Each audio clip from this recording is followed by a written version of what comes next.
Quand tu fais partie de l'hyperclasse mondiale et que tu sais que Epstein fait les fêtes les plus folles, tu te parlais de Puff Daddy dans le milieu du showbiz de couleur. Si on t'invite, est-ce que tu vas ou tu vas pas? Moi, j'ai été à toutes les fêtes du Palace quand j'étais branché.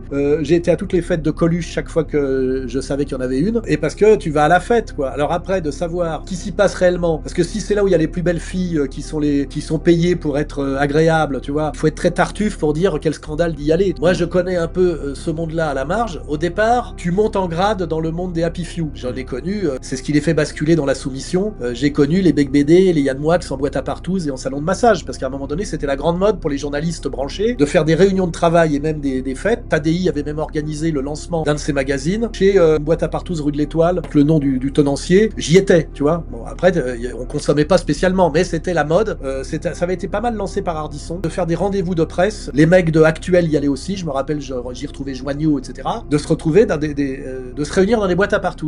Souvent d'ailleurs qu'on privatisait, tu sais, partiellement, chez Alban, tu vois, chez Alban, etc. Et après, on sait très bien, d'ailleurs là, je pense que c'est officiel, tous les jeudis, on a un certain Éric Zemmour qui traditionnellement se rendait dans une boîte de cet ordre-là. On sait les personnes qui fréquentaient les chandelles, etc. Donc, il est très lié, on va dire, au monde des happy few et voilà, politico-médiatico-pognon, d'avoir accès plus facilement à la consommation sexuelle et aux femmes, parce que le problème de l'homme, c'est quand même la frustration en situation standard, et que le truc normalement moyen, c'est la partouze. Hein. Et encore, la partouze, pas forcément à plusieurs, il y a des femmes faciles, etc.